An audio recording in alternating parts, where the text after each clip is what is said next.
Hey everybody, welcome to Obscurities in Miniature, and today we've got a model, or should I say set of models, that for some undescribable reason I have been clamoring for. I could not wait to get this set. Never mind the new plastic starter set for War Machine that's sitting right here next to me.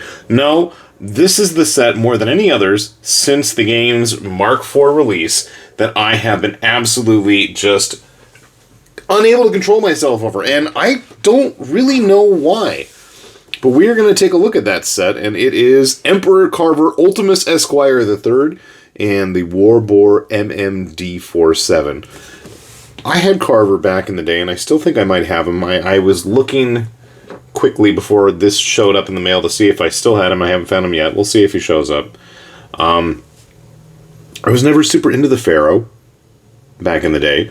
I had Carver, painted him, used him for a bunch of other games. My choice were always the Gatormen or Scorn or Trollbloods, mostly Trollbloods. But I think I had just about every Horde's faction ready to go, especially for games of Company of Iron. I liked that, but we're getting completely off task. Funny story is, the day that I was finally going to pick him up and order him off of Privateer's website was the day that they closed the store and Steamforged took over. So you'll notice this does have the Steamforged game SFG there. We've got the QR codes all over the box. This is a very generic box. I mentioned that the other day in the Battle Group set, but I also wanted to point out just how much larger this box is in comparison, both wider and deeper. So you've got this generic set. I have no idea what's in here yet, other than the fact that Lord Carver, Ultimus Esquire III, is going to be in here. Huh. Okay, that's interesting. This is probably... no. Like, I would have expected one box. No, we have three. Interesting. Like I said, this is all new to me as well. I don't know what's in them. Let's open this one first. It's empty! You lose. No surprises in that one. Obviously, that was probably just to keep things safe, stable, and secure, and I think that was on the bottom. I don't even know where it was in relation to the entire package. That doesn't help anybody. Please be in one piece, please be in one piece, please be in one piece. Yes! Okay, so here is Carver in his new form. A little bit bigger, a little bit bulkier, and I'd say it's probably just because of the backpack and his pose. I dig that sword. Now, there is a little bit of cleanup here. I know some people aren't the biggest fans of having to remove supports, but again, in my own opinion, it's a lot like cleaning the supports off of, a cast resin figure as well. Oh, they even have a tab still. Nice little touch. So, funny thing, my Carver was usually running around with some of the big... I think it was for the Anglican faction in Mears's Darklands. They had some big boarmen. I've never been a fan of beastmen, like to a really substantial degree, but Carver, for some reason, always was a nice figure to me. Now, this is a bit of an upgrade for our War Boar. First of all, we are now on 80mm bases. Never seen these bases before. Can't think of any other figures that came at that size. And you'll notice just from his size alone, he is going to be a big chunker. That is substantially larger than his buddies. And it just so happens I have... I can't think of the name of it. The Warjack here for the new Crix faction. Just to give you guys an idea. So if this is a heavy Warjack, This is like a really heavy warjack, I guess. So he does not have a lot of options. He's also got random supports that I'm assuming were internal. They don't feel like uncured ones, at least. Not that I should know what uncured resin feels like, but we do. The head. Again, the overall casting, I feel, even though it's 3D printed, may not be like at that level of like the Kingdom Death photo resin stuff, but that stuff ain't cheap and tends to be very small in size for the most part. I haven't messed with any of the bigger pieces.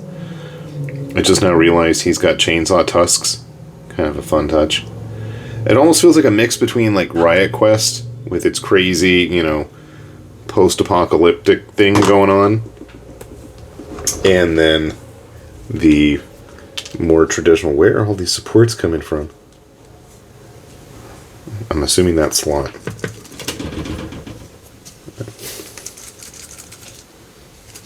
Hear things in there.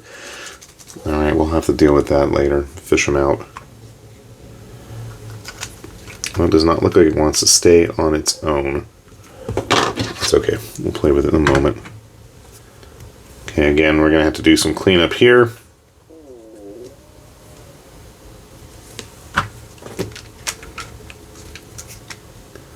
And I feel like I'm drawing lots or something. Just slid out into my hand.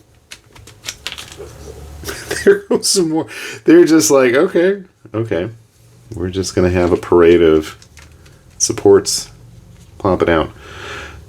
Speaking of support removal, you're going to have to do some in there to get his arm and ammo belts to attach.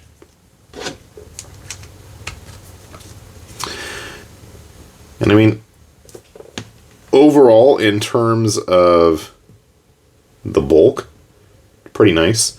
I'm hesitant to decide if I want to glue those guns onto him or not prior to painting. Obviously, we need to do some fair cleanup in there. But I'll be honest, this guy, the War Boar here, is just basically a bonus because I was most interested in Carver himself. I'm really looking forward to getting to work on him. Something about this model really spoke to me. I think it's the crazy sword shooting flames out, and then he's got the cannon hand power claw. I don't know, maybe he can see himself showing up in some more 40k inspired games as well. He's just got a crazy look to him. And I am going to have to go get this guy cleaned up, and let's see if I can at least blue tack him to get a nicer look at what we got going on here. And I seem to have jerked the camera around there. Whoops. I don't know what happened. Alright. Get a little bit of extra cleanup on him, just to get an idea of what to expect. I gotta say, overall, I'm pretty pleased with, even for a 3D print, it looks like a nice level of detail there. And again, that's just a massive hunk of guns that I really could see getting used in a variety of situations.